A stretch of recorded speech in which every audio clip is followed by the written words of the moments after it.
Indiana Pacers. Mullin and Harper jostling for position, and Jack Neese coming in to say, hey, come on, knock it off. The floor now for the Pacers. Here's Kukoc in a crowd. McKee collects the carob. McKee with an elbow foul against Rodman.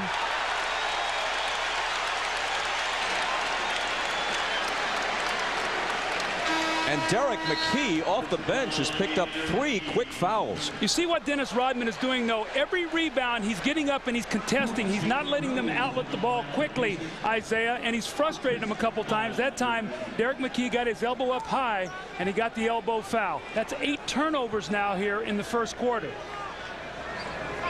3 fouls in 3 minutes. Long, athletic, rangy player. They need him on both ends of the floor.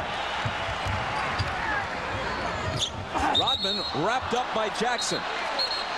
He wasn't going to give him the layup. Instead, he takes his 2nd foul and maybe a technical. See if they call a technical on Rodman. He threw the ball back at Mark Jackson. I thought Joey Crawford was going to call a technical. He did call a technical. Watch Rodman now. He takes the foul, and watch what he does. He throws the ball in Mark Jackson's chest. The officials are saying we're not going to allow this to occur. So Reggie Miller goes to the line to shoot the technical. This is the 3rd technical in 9 playoff games called against Dennis Rodman this year. Last year, he had 16 technicals and 3 ejections in the postseason. A more important difference. Last year, he led the league averaging 16. Here's Long. And Smits is there for the rebound. Barelvo reaches in to tie him up.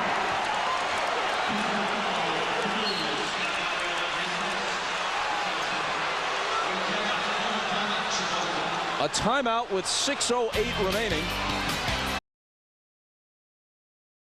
And Mark Pope, who played at Kentucky, and the rookie on this Indiana team getting the rebound. And a technical foul has been called. Antonio Davis and Randy Brown joining each other. Now, it's Antonio Davis and Randy Brown. You're absolutely right, Dick. And what happened was he's in transition. They collided when the ball was still in the backcourt. Randy was running down the floor, and they collided. And Randy Brown did not appreciate, the collision.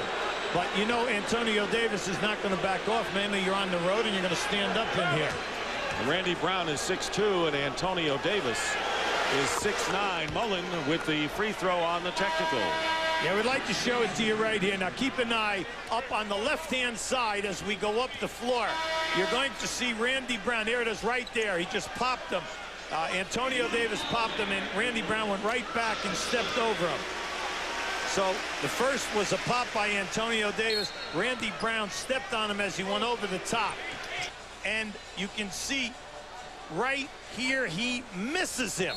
But what they did is they hit him with a technical foul by saying that he did try to either kick him or step or no screen in the lane. All they do is split the 2 guys out of the triangle. But Kerr is guarding Travis Best. Randy Brown had been up before with his quickness to match quickness. It's another foul on Rodman. Davis. Well, you can see Rodman has him locked.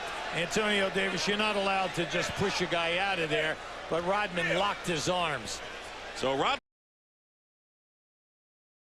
Now, Larry Bird told us he wanted his team to set hard screen. You see Chris Mullin steps and put his body right into Scottie Pippen. That's how the Pacers has to play. Well, one of the things the Pacers have done today is they've gone to seek the guy and screen him rather than stand there and wait for the guy to use the screen. Down. Pippen's down.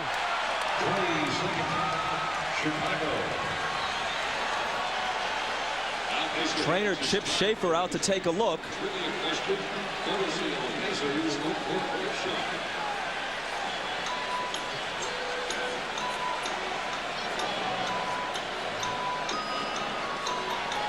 Here it is. Let's see if we can determine what happened.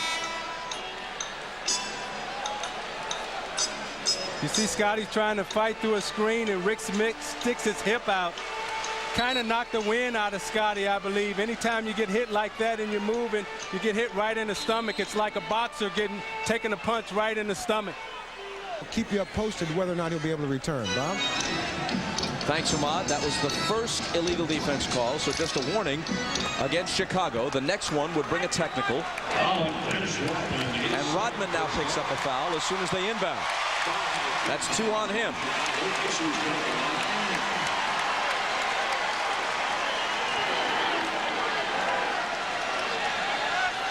I'm thinking this hairstyle is some sort of homage to the Cincinnati Bengals helmets. But then again, Dennis often has his own reasons. You watch the back pick by Reggie Miller, and again, that was a kind of a weak foul. With all the contact we've seen today. that was really weak. And Rodman, you have a right to be upset on that one.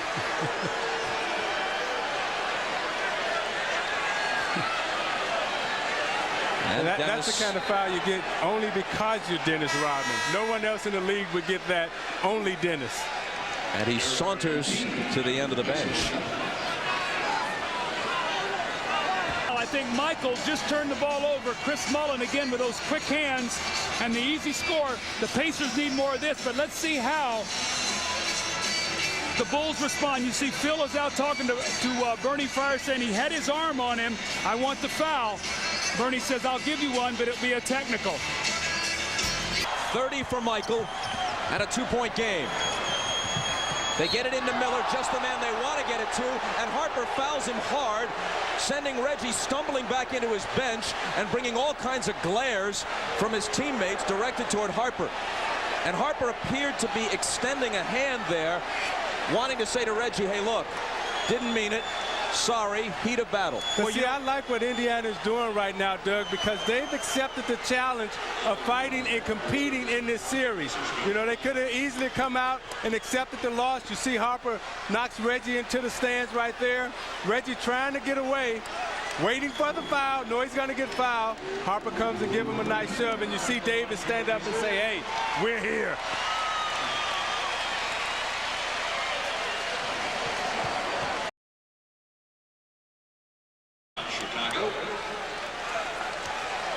And Michael appears to be bleeding in the area of his right eye, unless that was a bead of sweat.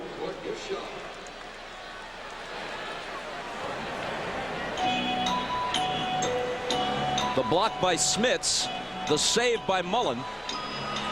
See, I think he got caught hit. He got hit right in the eye after the block. You see Smits come down, and as he extends, I think he gets hit right there. He turns around and look and say no foul. Referee say no blood, no foul. He say they ruled that was an air ball, not in the cylinder, because Rodman definitely. Yeah. Lift your foot, Dennis. Dennis, lift your foot. Take him. Yeah.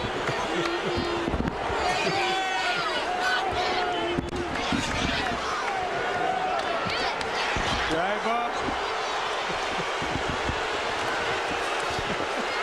Once again, I'd like to say, stay tuned for that interview at halftime with Bob Costas and Dennis Rodman. They are now soulmates. Yeah. The big man. I took a hit, buddy, I'll tell you that. I saved you. I caught his foot. It was coming right for your head. He packed some punch. Meanwhile, watch the hustle. Look at Worm. We don't see Bob. Where's Bob? Where's Waldo? Wide open look. Can't ask for more than that if you're Chris Mullin. Harper. And Smits fouled him.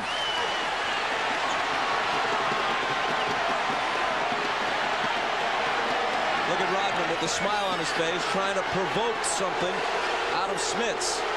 Well, he knows Smits right now has it going offensively, and one of Rodman's traits is to try to knock you out of the game mentally, try to ruin your concentration. It's important for Smits to keep his concentration.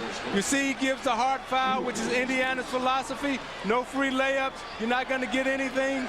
Harper takes it. Rodman comes over, and right now he's trying to say, hey, let me knock you out of your game a little bit. Let me see if I can get inside your head, make you concentrate about Dennis Rodman, and forget that you have to go down and score baskets. Here is Michael back in the game. And an immediate whistle at the other end. Michael got a pretty good rest out of this. Well, he got 2.5 minutes, and they only lost 2 points because Kerr and Kukoc both hit big three-point shots.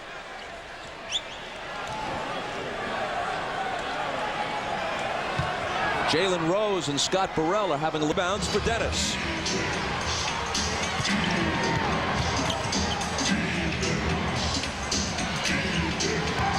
Michael, there was contact and Rose raises his hand. 3 on Jalen. Chicago by 8. Just under 7 minutes left.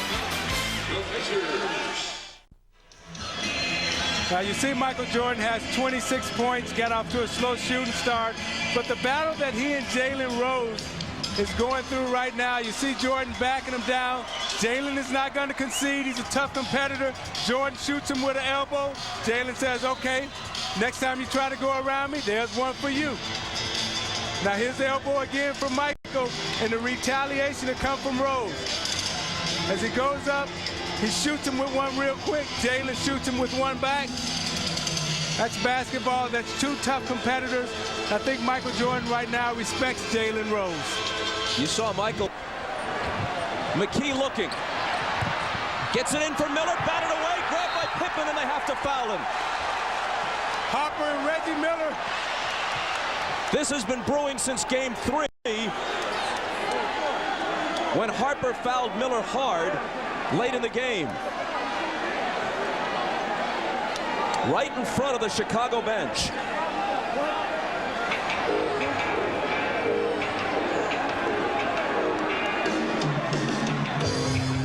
Now Pippen's going to go to the line. What would be crucial here is if technicals are called. That would throw everything. Now you see Harper pull Reggie Miller into the bench and then push him off, and Reggie Miller goes back at him. Man, you can't do that. You can't run the risk of a technical in this situation, no matter the provocation.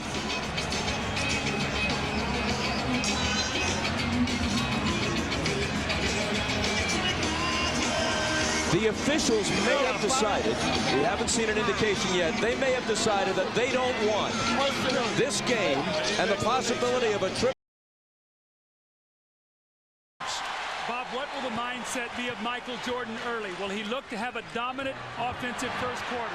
It's Pippen who looks to go to the basket, and a whistle blows immediately. Chris Mullin took a shot on top of the head in that exchange. And it's drawn blood, so Mullin has to go out, at least for a while. He's got Reggie Miller hobbling, and he's without Jalen Rose. Well, you see Scottie Pippen coming down, and as he extends, I think Rick Smits comes back, and he actually elbows Chris Mullin on top of the head the same way he did the other night. So Smits got Jordan in game 4. He gets his teammate right here at the outset of game 5. The man is dangerous. Now, Bird told me at the start of the game that he liked having Derek McKee come off the bench right now instead of Jalen Rose because he likes McKee's experience. And he also team of the 80s. You look at Scottie right here, and he's yakking at Bennett Salvador, and Bennett said, I'm going to take control of this game early. End of that streak. The Bulls have time. Brown to Burrell, who was fouled from behind by Mullin. And it's going to be a flagrant. Bennett Salvatore has called a flagrant foul. So Burrell will get 2 free throws, and the Bulls will get the ball with with 1.9 seconds.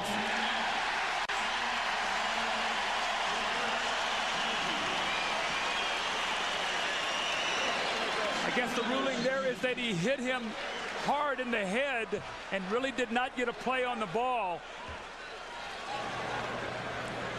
It's a pretty tough call right now at the stage of the game, and you're going to shout the call. So 3 personal fouls and a technical. It has not been a good first half for Dennis Rodman. It's been a great one. The Chicago really makes that play very well. There's the offensive foul on Dale Davis. Man, he hammered Kukoc, who was clutching his left shoulder.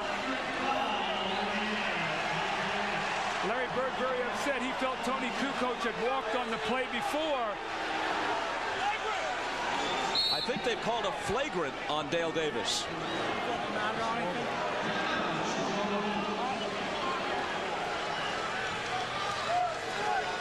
He definitely delivered. It's played, as you see. in this series. He averaged 15 rebounds a game for the regular season and 16 a game through the first 2 rounds of the playoffs. But he's only started 1 of these 6 games. Reggie Miller is very upset here. He feels like that Dennis Rodman bangs him on this shuffle cut. And so Antonio goes over and gives Pippen a bump. So you already see the Pacers have put more. Best into the lane and hold on. There's a Chicago that beats the horn.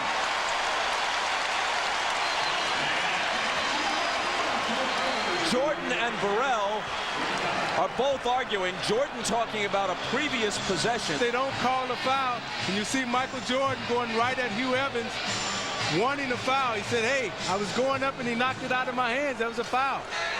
Whether it's Hugh Hollins or Hugh Evans.